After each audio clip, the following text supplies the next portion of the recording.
Par rapport au sujet qui nous occupe ici et à l'épisode que vous venez de regarder, une réaction à chaud? Oui, c'est extrêmement intéressant, c'est assez inhabituel, hein.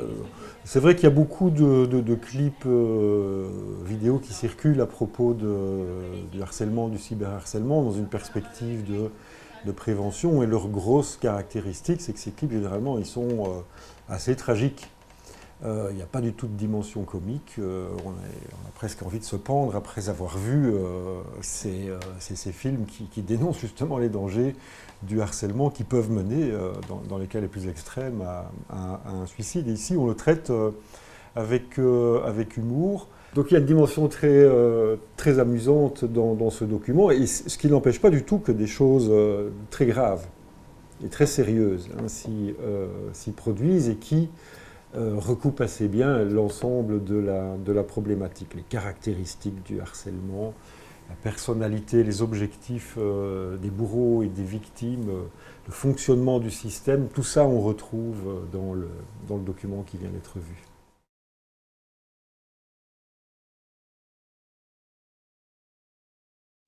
Y a-t-il moyen de savoir si on est un harceleur? Il y a, dans la définition du harcèlement, il y a cette dimension de vouloir du mal à quelqu'un. Donc on ne peut pas être un harceleur inconscient. C'est impossible. Si effectivement on produit de la souffrance envers quelqu'un d'autre sans le faire exprès, ça arrive.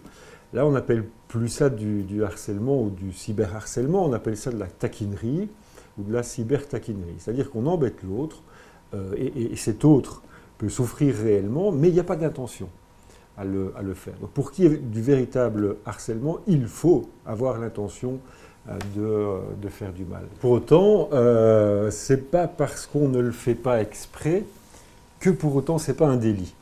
Donc on peut insulter, on peut voler les tartines de quelqu'un pendant la récréation, on peut casser son plumier ou d'autres choses. Ça, ce sont des délits.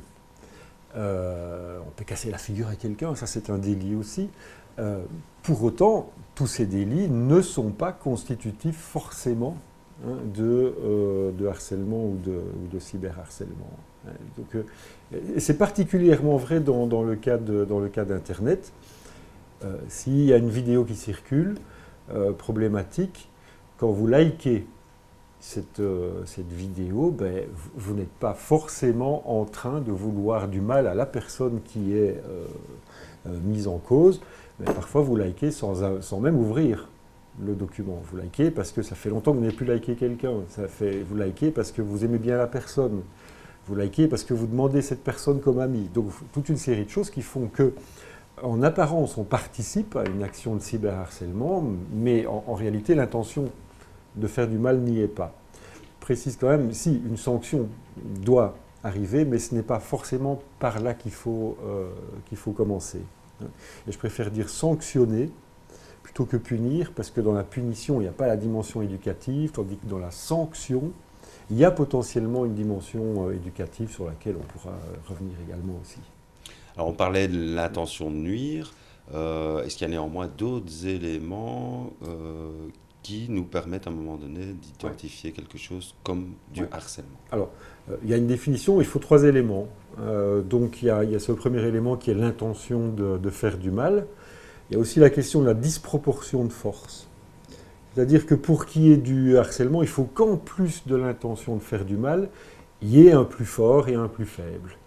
Ou quelqu'un qui est doué en informatique et quelqu'un qui ne l'est pas. Ou quelqu'un qui a de l'autorité sur l'autre. Ou un groupe contre un tout seul. Ça, c'est le cas le plus fréquent dans les écoles, par exemple.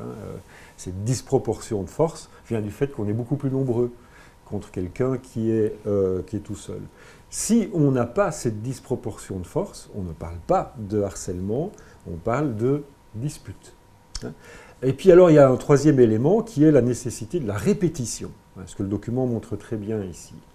Ce n'est pas tellement l'intensité des coups qui sont portés qui est importante, c'est leur répétition. Des petits événements, des micro-événements qui se succèdent, qui se répètent de jour en jour, ben ça c'est aussi un élément qui définit ce qu'est le harcèlement et le cyberharcèlement. S'il n'y a pas cette répétition, on parlera de simple attaque ou de cyberattaque.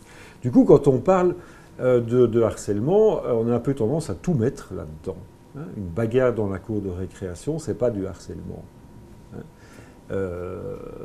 Une blague, c'est pas du harcèlement. Hein. Donc il y a cette nécessité de répétition, d'intention de nuire et de disproportion de force pour qu'on parle de harcèlement. Et donc, du coup, souvent les chiffres dès lors sont exagérés par rapport à la réalité. Ils sont exagérés à partir du moment où on réunit sous le mot harcèlement toute forme de violence, qui est de toute façon inacceptable, bien entendu. Mais toute forme de violence n'est pas du harcèlement. Bonjour, je m'appelle Gauthier et je me demandais, est-ce que sous le couvert de l'anonymat, on n'aurait pas plus tendance à agir sur l'Internet ? C'est le revers de la médaille. Hein. Internet permet de faire énormément de choses, en quelque sorte, grâce à une certaine forme d'anonymat, ou en tout cas de dégagement de la vie physique. C'est plus facile de draguer sur Internet que dans la vraie vie. Bon, imaginez un gamin, une fille de 14 ans, commencer à devoir aller draguer dans la cour de récréation devant tout le monde. Bah, c'est dur, c'est pas facile. Et puis si on se ramasse une veste ou un bide, c'est devant tout le monde ici. Donc c'est plus chouette de draguer sur Internet. Alors, ça peut être plus chouette pour certains, donc c'est plutôt un avantage par exemple. Nouer de nouvelles relations sociales, c'est plus facile, plus rapide. Mais c'est pareil aussi pour les disputes. L'anonymat permet aussi plus facilement de lâcher ses torpilles sans avoir l'impression tout de suite de risquer gros. Hein, donc oui. Oui et oui. Oui, c'est plus facile. Oui, c'est problématique, cet anonymat. Mais attention, dans un certain nombre de cas, le harceleur n'a pas envie du tout de rester anonyme parce que ça ne sert pas ses intérêts. Pourquoi ? Parce que généralement, dans les groupes de jeunes, le harceleur, c'est celui qui veut prendre le pouvoir sur un groupe. Et donc, il a intérêt à ce que ça se sache dans le groupe qu'il est en train de remporter la grosse bataille du pouvoir à l'intérieur du groupe. Alors, on parle de harcèlement, on parle aussi de cyberharcèlement. Oui.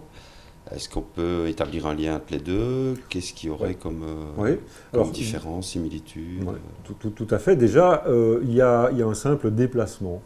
En fait, on se bagarrait dans la cour de récréation hier, on se harcelait. Aujourd'hui, on le fait dans les réseaux sociaux.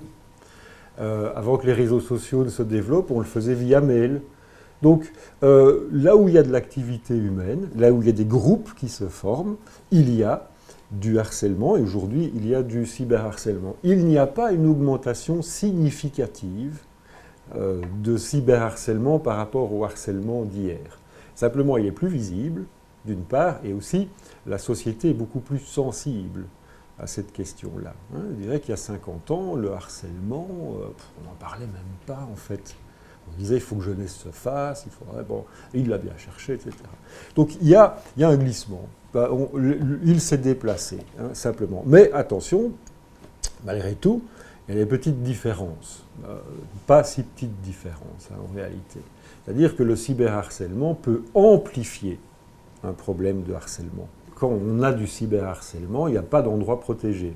Il n'y a pas d'endroit où se réfugier, parce que nos GSM, nos smartphones nous suivent partout.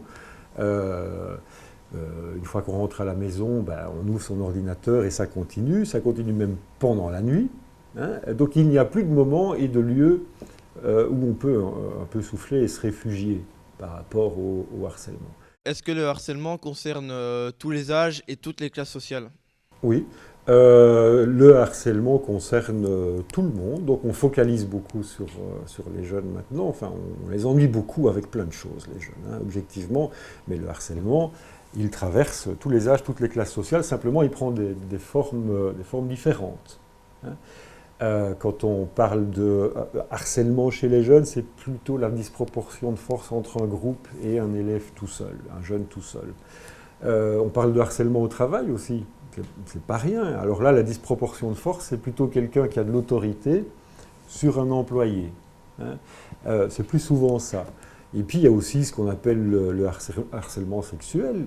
Donc là, on en parle énormément, mais c'est aussi l'idée qu'il y a quelqu'un qui est plus fort, qui a une force physique supérieure et qui impose sa présence à quelqu'un qui peut moins résister, par exemple. Donc ça traverse vraiment tous les âges. Simplement, une différence, c'est que plus on est jeune, moins on a la capacité de résister au phénomène de harcèlement. Les personnes âgées y arrivent relativement plus facilement. À propos du harcèlement au travail, il y a quand même tout un arsenal législatif, etc. Les femmes sont en train de faire leur révolution par rapport au harcèlement sexuel, donc elles en parlent. Mais vous voyez que ce n'est pas simple, par exemple, de parler de ce harcèlement-là non plus. Hein. Les jeunes, après 15 ans, ils résistent plus facilement. La classe d'âge la plus problématique, c'est les 10, 12 ans, 13 ans, où là, on observe beaucoup de harcèlement. Et surtout, le problème, c'est qu'on n'a pas encore mis en place les mécanismes pour y résister. Donc ça touche toutes les classes d'âge, mais il y a des classes d'âge qui sont plus fragiles par rapport à cette question-là. Comment réagir quand on se sent harcelé par des personnes que l'on considère comme ses amis? Il faut en parler, en fait. C'est bien ça c'est le plus difficile. Il faut en parler parce qu'on ne va pas trouver une solution tout seul.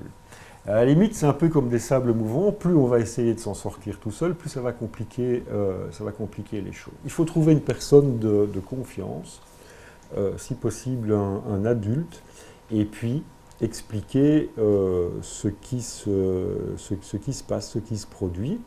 Les enseignants sont de mieux en mieux formés, non pas à résoudre le problème, mais à d'abord écouter ce que le jeune a à dire, et puis trouver la piste vers qui se tourner, les centres PMS, la direction d'école. Le bourreau, il a besoin d'un groupe. Tout seul, il peut pas fonctionner. Il a besoin d'un groupe. Donc l'idée, c'est avec l'aide des adultes, de retourner les complices, plutôt que de venir en aide au bourreau, que les complices viennent en aide à la victime. C'est le travail essentiel qu'on peut faire dans ce cas. C'est le rôle clé des témoins. C'est le rôle clé des témoins, ce qu'on appelle les supporters ou les outsiders. Ce sont ceux qui, simplement en ne faisant rien, ne rien faire, c'est être complice, ou en riant, simplement, hein, c'est une forme d'encouragement à aller plus loin. Donc il faut, par rapport à ça, que les témoins n'acceptent pas la violence qui est faite contre quelqu'un. Alors, le harcèlement, c'est pas un phénomène nouveau. Qu'est-ce qui fait, selon vous, qu'on en parle autant aujourd'hui? Et est-ce que vous estimez qu'on l'aborde de la bonne façon? Pourquoi on en parle le temps aujourd'hui? C'est parce que la société d'aujourd'hui est plus sensible qu'hier à la moindre question de problème par rapport aux jeunes. On se dit aujourd'hui, mais il ne peut rien se produire de désagréable dans l'existence d'un jeune, sinon sa vie est foutue. Et moi, j'ai raté mon métier de parent ou d'éducateur, etc. Donc, on est plus sensible par rapport à ça. Il y a aussi un deuxième élément, c'est l'idée que beaucoup de gens n'aiment pas Internet, n'aiment pas la nouvelle technologie, n'aiment pas les écrans. Et donc, la question du cyberharcèlement, c'est une porte d'entrée royale pour permettre de critiquer ces réseaux sociaux que les jeunes utilisent massivement aujourd'hui. Alors, il y a un troisième élément, c'est ce qu'on appelle en quelque sorte la panique morale. C'est-à-dire que des faits tragiques se produisent, liés ou pas, causés ou pas par des pratiques de cyberharcèlement. Les médias s'en préoccupent, et c'est normal. Si les médias s'en préoccupent, les pouvoirs publics vont réagir, proposer des campagnes d'information, de sensibilisation, de prévention qui vont rendre le phénomène encore plus visible. Et donc la sensibilité de la société encore plus aiguë. Et donc c'est une espèce de cercle vertueux. Donc c'est très bien qu'il y ait des campagnes, etc. Je ne suis pas du tout en train de nier la gravité des problèmes, mais c'est une des causes explicatives, hein, cette idée que Internet, les écrans, c'est de toute façon dangereux. Donc c'est un argument qui plaide pour la dangerosité des écrans. Il y a l'idée aussi que, attention, le gros problème du harcèlement classique, c'est son invisibilité. Pourquoi? Parce que, évidemment, le harceleur n'a pas intérêt à se dénoncer, et parce que la victime du harcèlement finit par considérer que c'est normal qu'elle soit harcelée, que c'est en quelque sorte son rôle dans la société, dans la vie de tous les jours. Et donc on ne va pas révéler qu'on est harcelé parce qu'on ne s'en rend pas forcément compte. Yvette, dans le film, ne se rend pas compte. En tout cas, c'est pas clair. Elle ne verbalise pas, elle ne parle pas de sa situation de victime. Et donc, on ne va pas se dire, on ne va pas accuser quelqu'un de harcèlement parce qu'on a peur des représailles, parce qu'on a peur de perdre tous ses copains, parce qu'on pense que c'est comme ça, c'est ça le rôle dans la société, parce qu'on a peur de faire de la peine à ses parents. Et aussi, un dernier élément, on a peur que les parents interdisent la connexion Internet. Donc beaucoup d'enfants ne révèlent pas, ou d'adolescents ne révèlent pas qu'ils sont victimes parce qu'ils ont trop peur qu'on leur prive de leur groupe social, que ce soit dans la vraie vie ou que ce soit sur Internet. Maintenant, qu'est-ce que vous prenez comme réponse éducative pour se prémunir à la fois du harcèlement et du cyberharcèlement? Donc on n'a pas épuisé la question de qu'est-ce qu'il faut faire après, parce qu'il y a énormément de pistes de solutions. En tout cas, il y a deux choses importantes, hein. Donc il faut d'abord que bourreaux et victimes puissent s'en tirer par le haut. Il faut aussi pouvoir essayer de comprendre pourquoi le bourreau est bourreau, pourquoi la victime est victime. Parce que si on est dans la punition pure et simple, on est en train d'envoyer comme signal au bourreau, bah, tu vois, c'est de toute façon la force qui finit par l'emporter. Alors en termes de prévention, puisqu'il s'agit de ça, je dirais qu'il y a 3 messages forts qui doivent passer. Il n'y a aucune tolérance par rapport, c'est le premier, il n'y a aucune tolérance par rapport à la violence que l'on exerce sur autrui. Il n'y a aucune tolérance par rapport à la violence que l'on subit. Il n'y a aucune tolérance par rapport à la violence que l'on voit chez les autres. Donc ça, ce sont 3 messages forts. Ce qui est intéressant, et le document qu'on voit ici, il est super pour ça, c'est simplement d'expliquer aux jeunes c'est quoi le harcèlement. C'est bien ça le problème, un jeune qui se fait harceler ne comprend pas ce qui lui arrive. Donc déjà lui permettre de montrer c'est quoi le harcèlement, quelles sont les caractéristiques, permet de voir que ça existe, que ça se passe comme ça, et que ça se passe comme ça chez lui. Donc ça va lui permettre, quand il va rencontrer éventuellement un problème, de mettre des mots là-dessus et de se dire ben, c'est pas normal ce qui m'arrive. Et ce qui est vraiment très intéressant, c'est de montrer aux jeunes des films tournés par les jeunes eux-mêmes.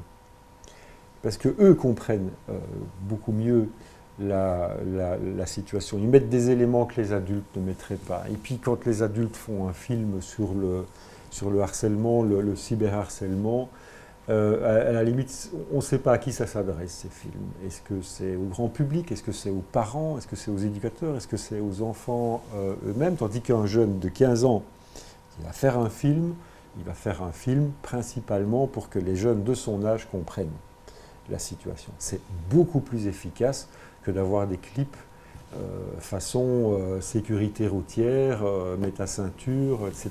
Ça ne fonctionne pas aussi bien que des films tournés par les jeunes comme celui qu'on vient de voir, par exemple.